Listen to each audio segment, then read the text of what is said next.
I believe that this nation should commit itself to achieving the goal, before this decade is out, of landing a man on the moon and returning him safely to the Earth. De la poussière de lune. Dans les années 1960, les hommes réalisent un rêve qu'ils croyaient impossible. Fouler le sol de la Lune. L'aigle s'est posé. En tout, 24 Américains seront envoyés dans l'espace. Un exploit rendu possible grâce à une véritable armée de l'ombre composée de 400 000 ingénieurs et techniciens. Voici l'histoire de ces héros qui ont permis aux hommes de décrocher la Lune.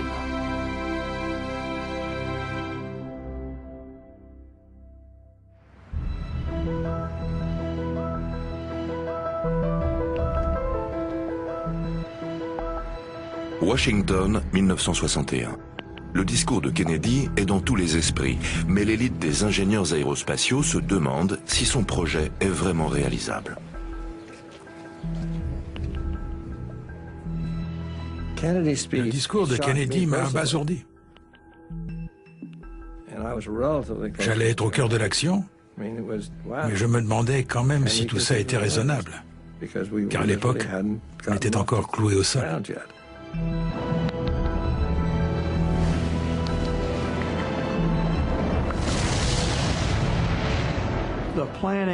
Jusque-là, les directives de la NASA étaient de ne pas travailler sur des programmes lunaires habités.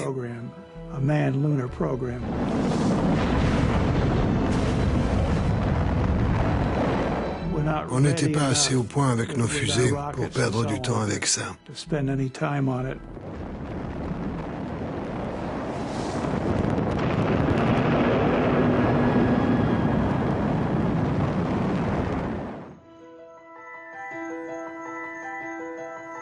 Mais la NASA est pressée, et 2 mois après l'annonce de Kennedy, le premier contrat Apollo est attribué.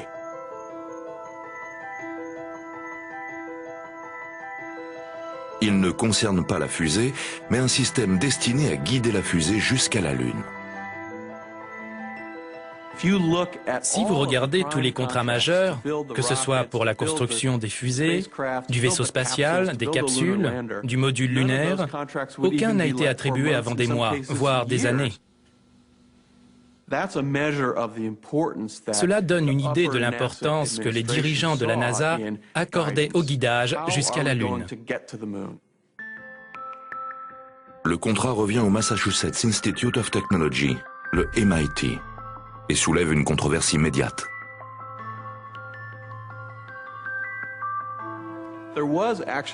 Il existait une industrie embryonnaire qui avait développé des systèmes de guidage, et ces industriels étaient furieux.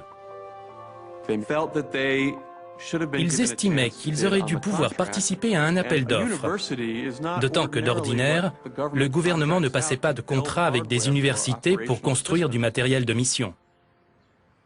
Et voilà qu'une université s'engageait à construire un système pour voler jusqu'à la Lune. Mais le MIT n'est pas une université comme les autres, et son laboratoire de recherche, lui aussi, n'est comparable à aucun autre.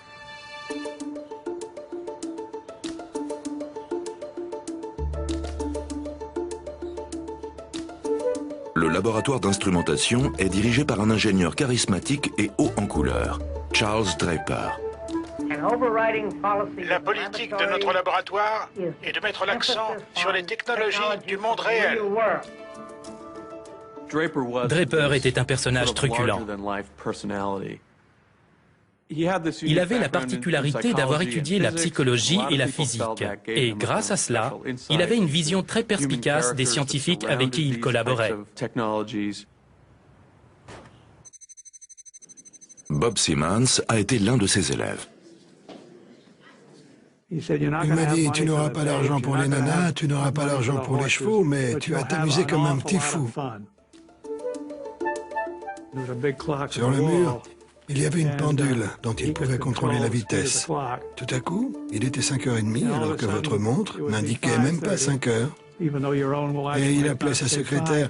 « Marie, venez, c'est l'heure de l'apéritif. »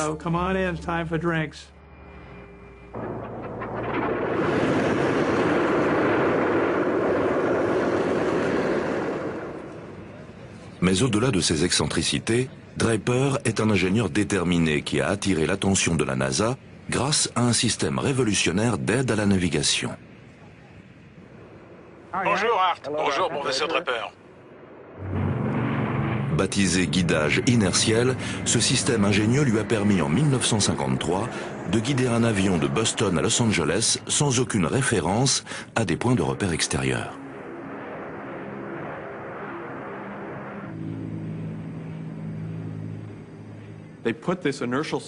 L'appareil était assez volumineux.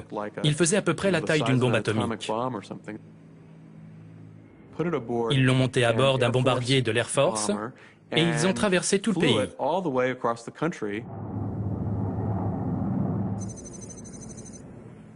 Chip Collins était pilote sur ce vol riche en rebondissements. Mon boulot, c'était de quitter mon siège et de laisser le système assurer le pilotage automatique. Pour ce qui est de la navigation, on aurait pu aussi bien voler dans une boîte hermétique, sans rien voir ni entendre. Tout se passe bien durant les premières heures. Mais vers la fin du vol, le système de guidage donne l'impression de s'emmêler les pédales.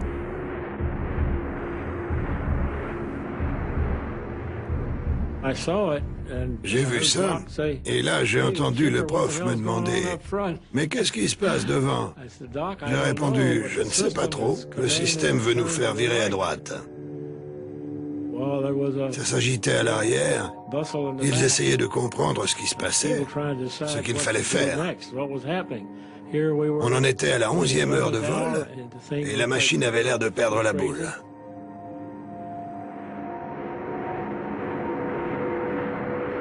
Mais lorsque l'avion émerge des nuages au-dessus de Los Angeles, son cap est parfait. Le système de guidage a simplement compensé des vents latéraux. Le système s'était rendu compte qu'il avait dévié de son cap et il avait simplement rectifié le tir. C'est ce qu'il fallait faire.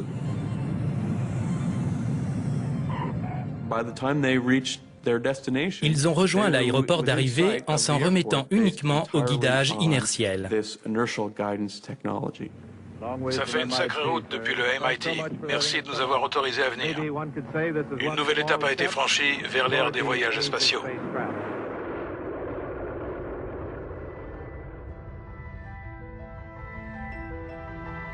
À présent, la NASA espère qu'en développant cette technologie, il deviendra possible de parcourir les 800 000 km d'un aller-retour Terre-Lune.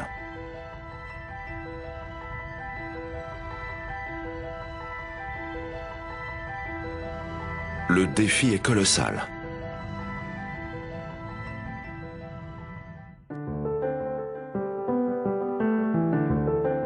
Printemps 1962.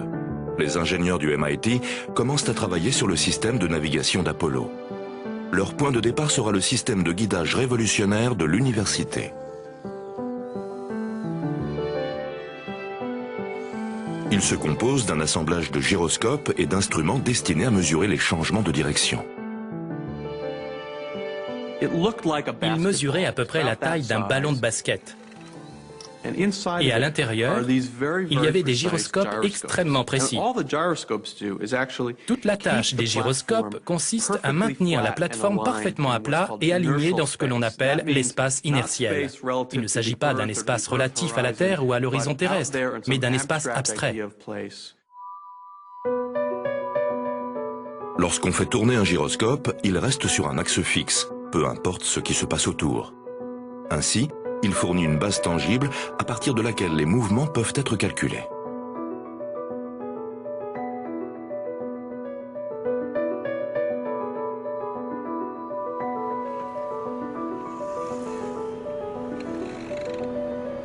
Dans cette démonstration, les gyroscopes sont les cylindres bleus parfaitement immobiles au milieu de la chambre pivotante.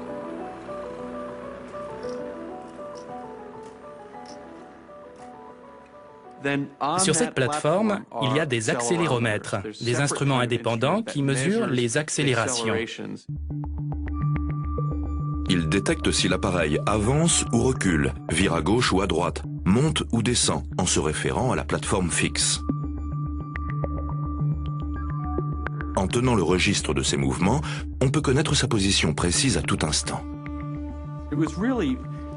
C'était de la technologie mécanique de haute précision. D'ailleurs, Draper collaborait étroitement avec une société d'horlogerie de Boston où son équipe venait se former à la mécanique de précision.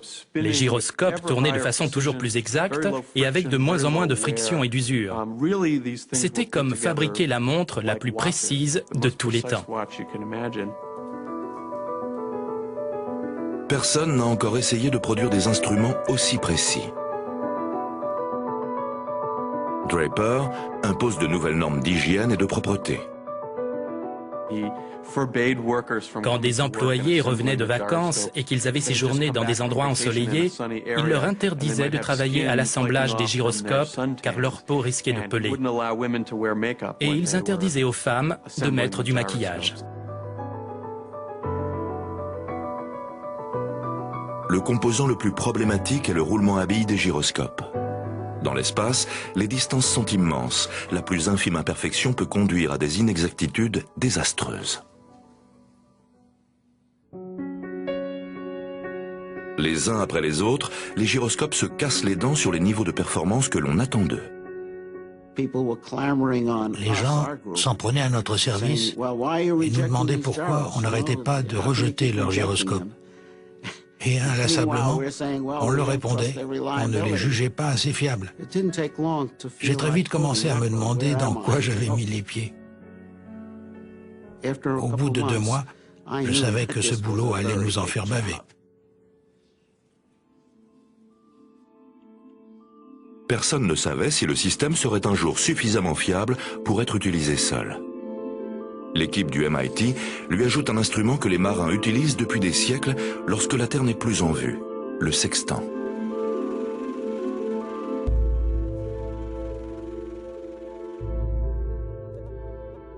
Draper construit un simulateur sur le toit du MIT pour que les astronautes s'entraînent à vérifier manuellement le guidage inertiel en s'aidant des étoiles.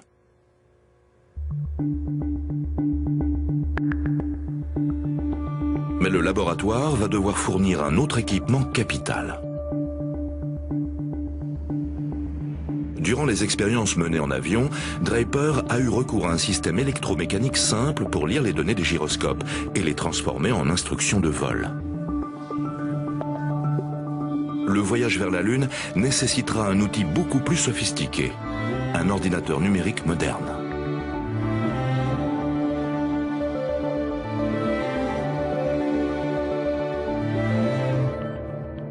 Mais faire tenir une de ces machines dans un engin spatial ne sera pas une mince affaire.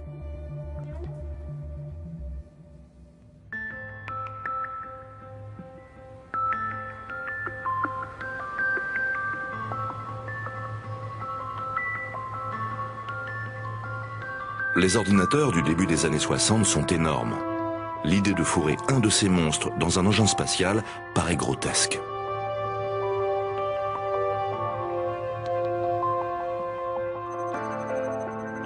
Ce sera pourtant la tâche confiée à Dick Batin. Quand la North American a été retenue pour construire le module de commande, ils ont décroché leur téléphone et appelé le MIT. On nous a dit qu'il y aurait un ordinateur dans le module. Mais il fera quelle taille? On n'en avait aucune idée. À ce moment-là, ce n'était encore qu'un tas d'équipements empilés.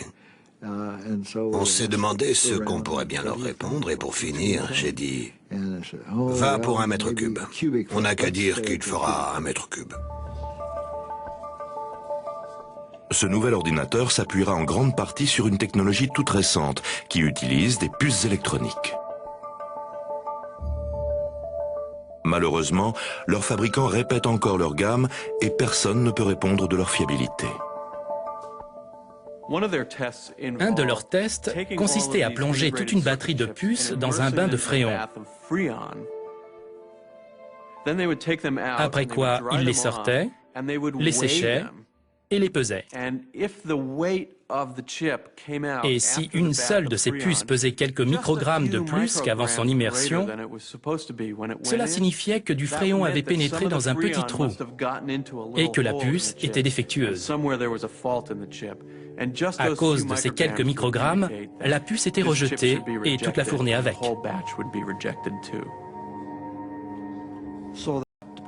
Il fallait à tout prix s'assurer que chaque partie était bien conçue et construite avec des composants de qualité. Cet ordinateur était important, car des vies étaient en jeu. En cas de panne ou de défaillance d'un circuit intégré au mauvais moment, des gens mourraient. Pour la première fois, des vies humaines allaient dépendre d'un ordinateur et de circuits intégrés. Ça ne s'était jamais fait. Le programme Apollo consommera jusqu'à 60% des puces fabriquées aux États-Unis. Mais même lorsqu'elles sont fiables, elles fonctionnent trop lentement. Le nombre de tâches qu'elles peuvent accomplir simultanément avant de planter l'ordinateur reste très limité.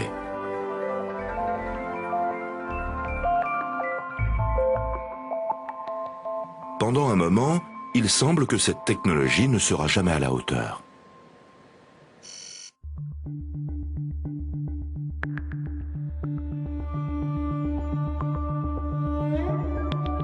La solution va venir d'un certain Hal Laning. Hal est l'une des personnes les plus brillantes que j'ai rencontrées. Mais c'était quelqu'un qui parlait très peu. Il était très timide, c'était frappant. Il fuyait les projecteurs et c'était les autres qui parlaient pour lui. Il faisait étalage de son intelligence. Au laboratoire, tout le monde avait entendu parler de lui et le considérait comme une sorte de génie. Laning se souvient de sa bagarre avec les surcharges informatiques.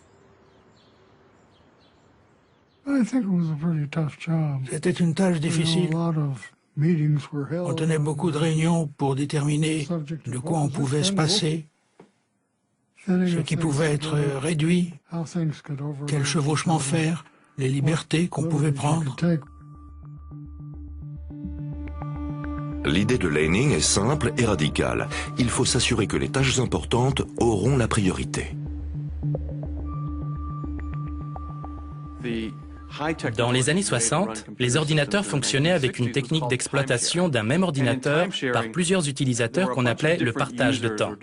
Avec cette technique, les différentes utilisations ou demandes recevaient toute une part égale du temps de l'ordinateur. Hal Laning a adopté une approche totalement différente. Il a assigné différentes priorités à chaque tâche. Parmi les priorités basses, vous aviez des choses comme mettre à jour l'affichage qui indique à l'astronaute l'état du système. Une priorité haute, par exemple, c'était de maintenir le module vertical au moment de l'alunissage. En cas de pépin, vous pouviez abandonner les priorités basses et poursuivre les priorités hautes.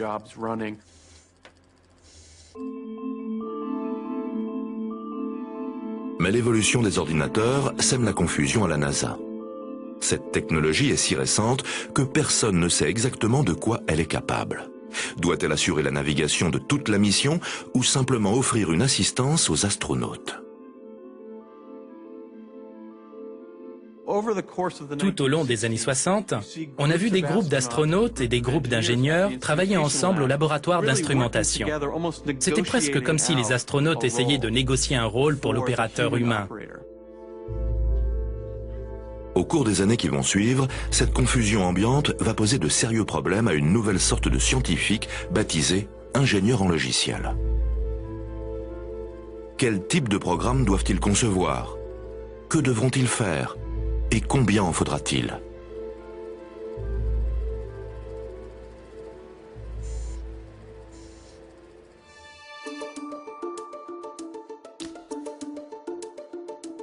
Au début des années 60, le logiciel est un concept quasi inconnu.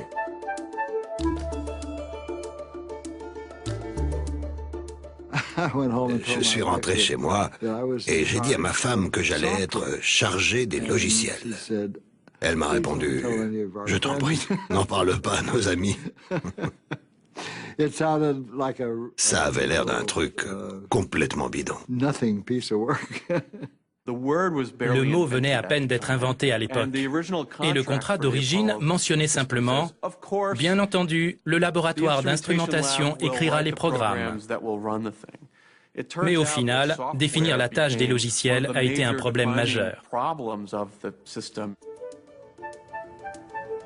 Personne ne sachant exactement ce que l'ordinateur devra faire, les ingénieurs en logiciel sont libres d'écrire à peu près ce que bon leur chante. Du moins, au début. Il n'y avait pas de spécifications. On les a définies nous-mêmes. Je n'en reviens toujours pas. Comment a-t-on pu m'autoriser à programmer quelque chose de capital pour la réussite de tout le projet Apollo sans instructions spécifiques? Je n'en revenais pas, mais c'était comme ça. On les a définis à mesure qu'on avançait.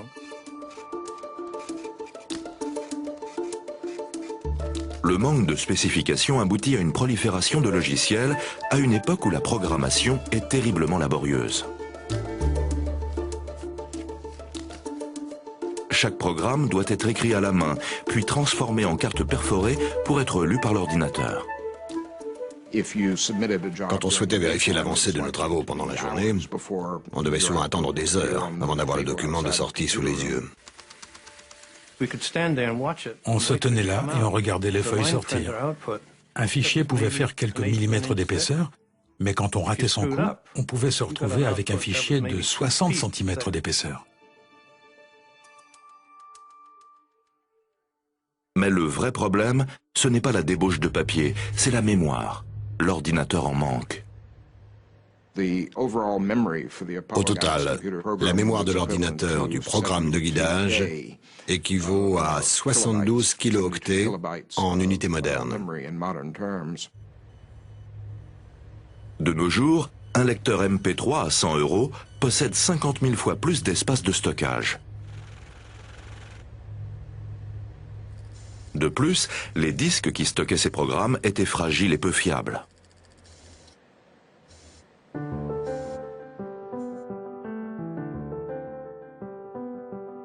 La solution adoptée semble extravagante aujourd'hui. Elle avait pour nom mémoire corde. Il fallait envoyer le programme à une usine où, au sens littéral du terme, des femmes tissaient le logiciel dans cette mémoire corde.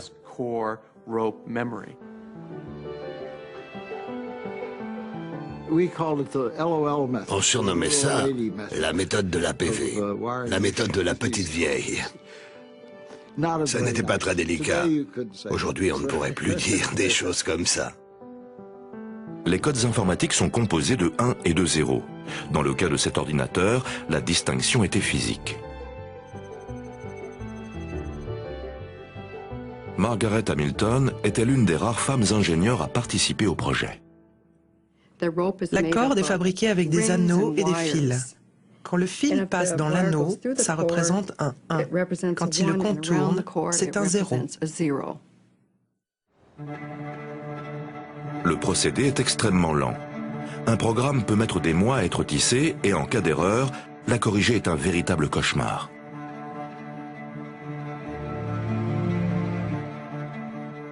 Les logiciels commencent à prendre un sérieux retard. Tout le monde était en retard, il n'y avait pas que nous. Mais à Houston, certains s'inquiétaient de ce que faisaient les zigotos du MIT. Ils se demandaient si on allait réussir. Il devient évident que tout le monde a sous-estimé l'ampleur de la tâche confiée au laboratoire de Draper.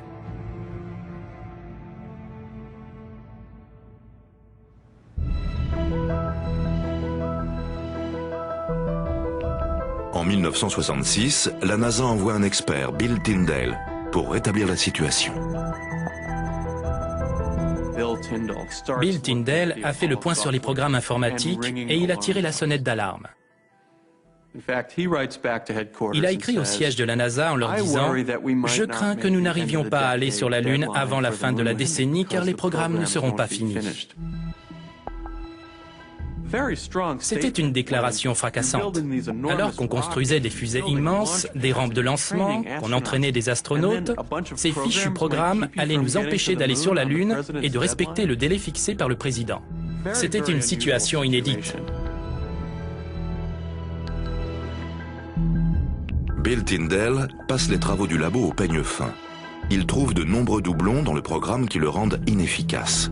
Il est lent, instable et trop lourd pour la mémoire disponible.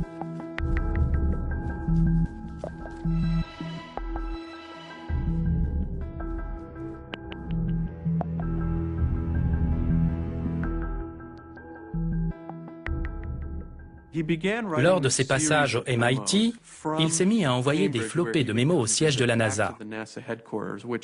Les gens les surnommaient les Tyndall-grammes.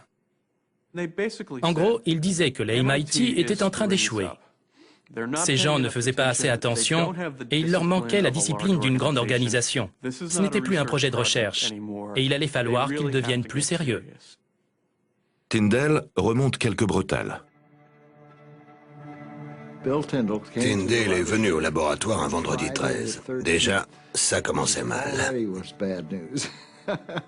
Ça nous dérangeait que ces gars débarquent chez nous et massacrent notre bébé. Il nous faisait travailler comme des mules et il était sans arrêt sur notre dos.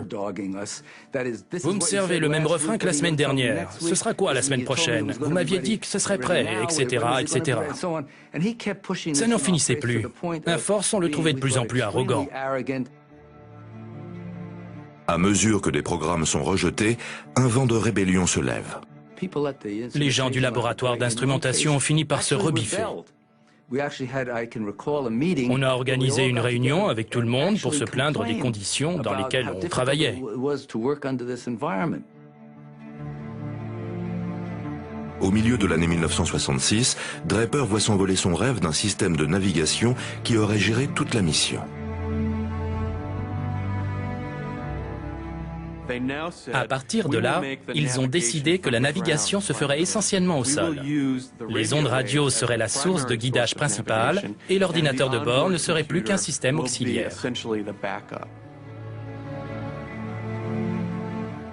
Ainsi donc, les astronautes recevront l'essentiel de leurs données de navigation par des transmissions radio en provenance de la Terre. Malgré tout, le système de guidage de Draper sera leur seul recours lorsqu'ils seront sur la face cachée de la Lune ou en cas d'échec des transmissions.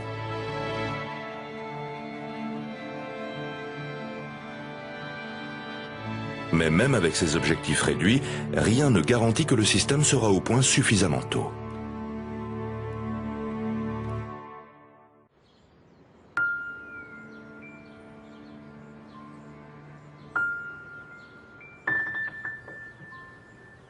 « 1967.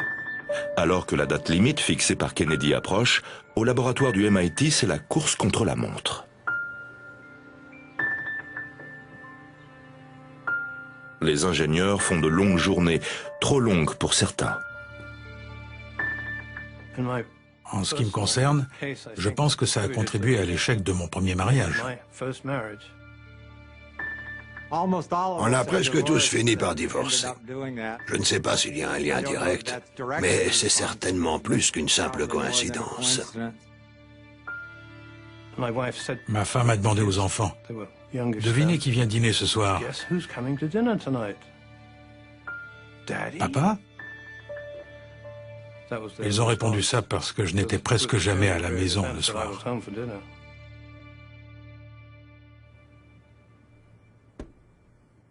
Finalement, au terme d'une année éprouvante, l'ordinateur peut être glissé dans ce qui ressemble à un petit réfrigérateur après que les programmes ont été testés et retestés.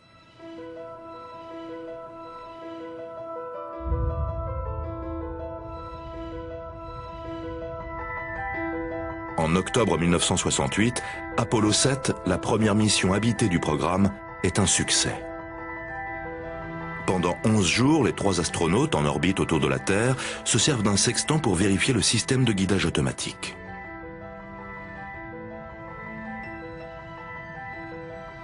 Il fonctionne à la perfection.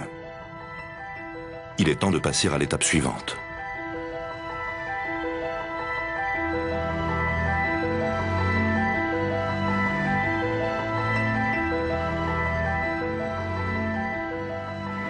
La mise à feu commence, les moteurs sont allumés. 4, 3, 2, 1... Le 21 décembre 1968, Apollo 8 décolle de Cap Kennedy et fait route vers l'espace. Pour la première fois, un vol habité va tenter de faire le tour de la Lune. Dans le laboratoire de Doppler, la tension est à son maximum.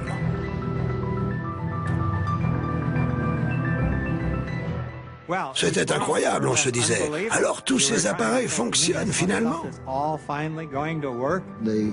Ils annonçaient les vitesses du vaisseau et ça n'arrêtait pas d'augmenter. Je me suis tourné vers le gars assis à côté de moi et je lui ai dit « Bon sang, ils vont vraiment y arriver !» C'est très difficile de décrire le niveau d'excitation qui régnait dans la pièce. On était suspendus aux lèvres des astronautes. Cette transmission vous est envoyée alors que nous sommes à mi-chemin entre la Terre et la Lune. Dans moins de 40 heures, nous serons au niveau de la Lune. Inlassablement, les astronautes vérifient leur position.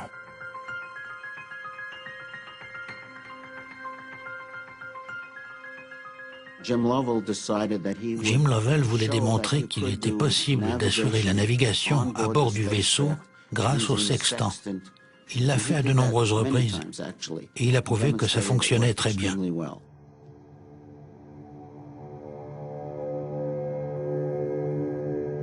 Quand Apollo 8 disparaît derrière la Lune, toutes les communications avec la Terre sont rompues.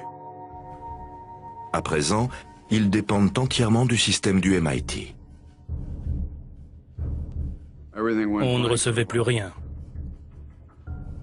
Il fallait attendre.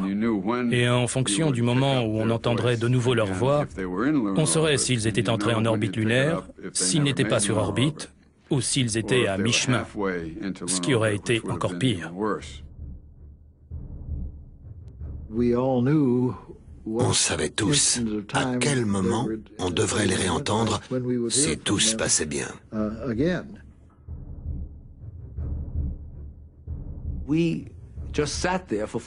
Pendant 45 minutes, on a attendu le moment où on saurait si c'était un succès ou pas. Au bout de ces 45 minutes, Houston a commencé à appeler le vaisseau. Apollo 8 ici, Houston, terminé. Ici le centre de contrôle de Houston. Jerry Carr a envoyé un message. Nous attendons.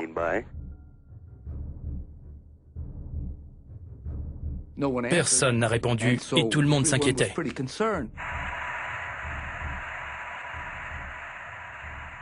Finalement, un tout petit peu après le moment prévu, on a entendu une voix. Houston, ici Apollo 8. Notre orbite est bonne, 258 km par 97 km. Apollo, ici Houston, ravi de vous entendre. Apollo 8 est dans les temps et les contacts radio reprennent. Quelques secondes plus tard, l'ordinateur conçu par le MIT transmet ses calculs sur la position du vaisseau. Ils correspondent à la virgule près à ceux effectués au sol par la NASA.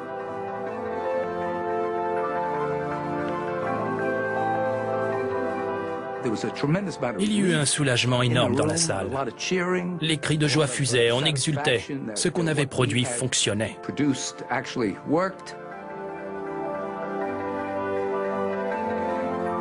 Pour les ingénieurs, c'est l'aboutissement d'années de travail acharné et parfois de mariages brisés.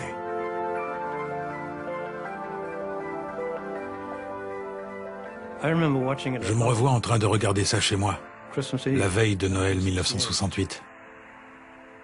Comme des millions de gens, je regardais ce vol. J'en avais les larmes aux yeux. Et ça me reprend. Assis chez moi à voir ça sur ma petite télé noir et blanc, je me disais, on l'a fait. C'était prodigieux.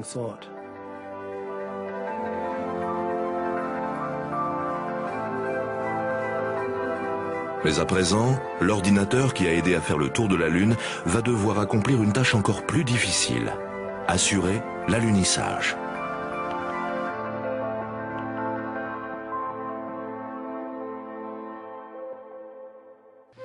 And you're maneuvering, right?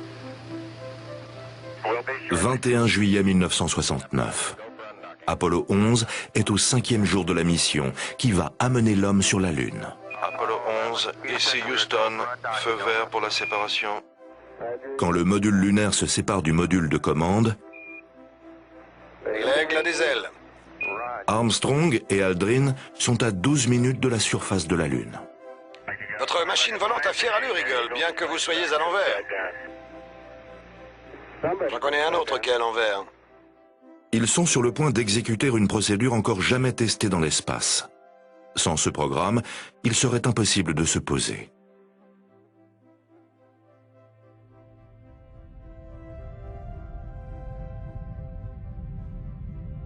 Aussi incroyable que cela puisse paraître, il a été conçu à la quasi dernière minute par un jeune ingénieur. L'homme qui a écrit la majeure partie de ce programme, c'est Don Iles. Il avait 22 ans, c'était son premier boulot. Le programme Apollo était aux 2/3 achevé, et voilà qu'on lui demandait d'écrire les programmes qui assureraient l'alunissage. Le temps d'écriture dépendait de la mémoire disponible. Plus on a de place pour stocker un programme, plus il est facile à écrire.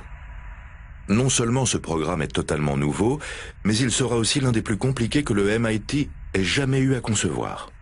Neil Armstrong a dit que sur une échelle de difficulté de 1 à 10, marcher sur la Lune était à 3.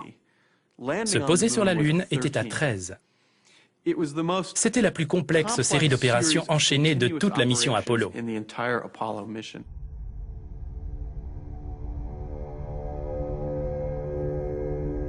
Alors que le module lunaire descend vers la Lune, tout se passe bien.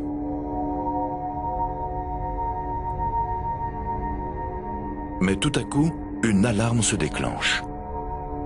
Alarme du programme. 1202. 1202. L'alarme qui s'est déclenchée m'était totalement inconnue. Alarme 1202. Oui, on a la même chose. Ensuite, ces signaux d'alarme se sont répétés et on est devenu très anxieux. Dans la pièce, tous les ingénieurs et les cadres avaient l'oreille tendue et personne ne savait ce qui se passait ou à quoi correspondaient ces alarmes. Il y avait peut-être un petit farceur qui savait ce qu'était l'alarme 1202, mais personne ne s'est levé en criant « Je sais ce que c'est !» Alors qu'ils doivent se poser dans quelques secondes, les astronautes demandent des instructions. Doivent-ils abandonner la mission ou ignorer l'alarme? Donnez-nous des informations sur l'alarme 1202. J'étais paniqué. Ils approchaient de la Lune et il y avait cette alarme 1202 et ça n'aurait jamais dû se produire. Alors que l'inquiétude s'empare de la salle de contrôle, un homme intervient. Jack Garman est la seule personne de tout le bâtiment à détenir une liste des alarmes. Sur une feuille de papier, j'avais dressé la liste de toutes les alarmes avec leur signification. Je l'avais collée sur un bout de carton que j'avais glissé sous le plexiglas de mon bureau. J'espérais que ce serait comme les parapluies. Il ne pleut jamais quand on les prend. Jack va m'en vouloir si je vous dis ça, mais on le surnommait Gare l'éclair. Je n'avais plus entendu ça depuis longtemps. Garman, Gare l'éclair. Et effectivement, il m'arrivait de réagir assez vite. La liste de Garman indique que cette alarme correspond à une surcharge de l'ordinateur de bord. On appelait ça une saturation exécutive. L'ordinateur n'avait plus le temps de faire son travail. Du coup, il saturait, et c'était ce qui avait déclenché l'alarme. Un ordinateur classique aurait planté, mais grâce au système d'exploitation d'Al Laning, le module lunaire se contente d'abandonner les tâches à priorité basse et poursuit les plus importantes.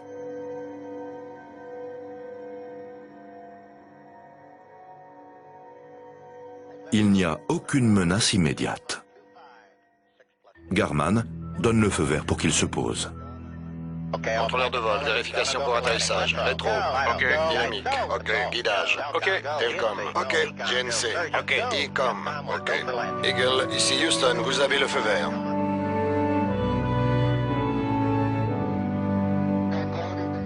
Mais alors que le module lunaire se pose, une zone d'ombre subsiste. Pourquoi l'ordinateur a-t-il saturé? Le voyage de retour est-il compromis? Le problème restait entier, et personne n'avait vraiment eu le temps d'y réfléchir. Il fallait passer en revue toutes les checklists et les procédures. Quelques secondes après l'atterrissage, Houston a téléphoné en demandant ce qui avait causé les alarmes. Mon regard a croisé celui de Fred Martin, de l'autre côté de la pièce, et c'était « Mais qu'est-ce qui se passe? Pourquoi ces alarmes se sont déclenchées ?» On s'interrogeait du regard. On ne voyait plus personne dans la pièce. Tout ce qu'on avait en tête, c'était « Il faut comprendre ce qui se passe ». Malgré tous les tests auxquels j'avais assisté au laboratoire, je n'avais jamais vu ces alarmes se déclencher. Et j'étais incapable de dire à quoi elles correspondaient.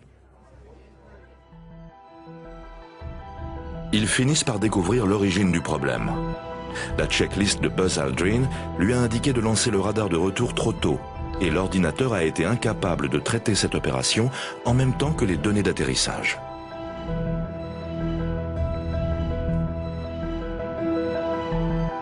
L'erreur venait de la checklist. L'ordinateur, pour sa part, a fait exactement ce qu'on attendait de lui.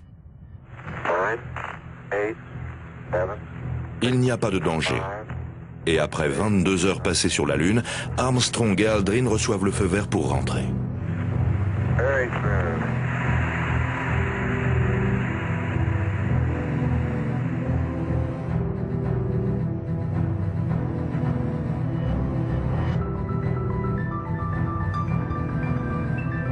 Deux jours et demi plus tard, grâce au système de guidage de l'ordinateur, le module de commande pénètre dans l'atmosphère avec un angle parfait.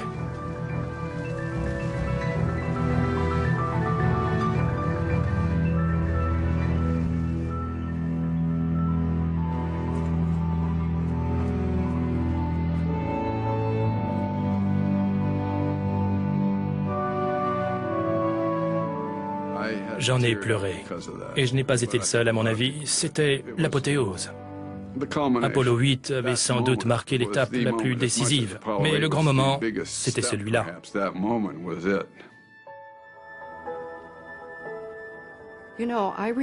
Pour être franche, je me souviens mieux de l'épisode des alarmes que du retour sur Terre. Au MIT, on souffle un grand coup. Tout le monde était super heureux qu'on ait réussi. Et on était super heureux. Une décennie capitale pour l'évolution de l'informatique arrivait à son terme.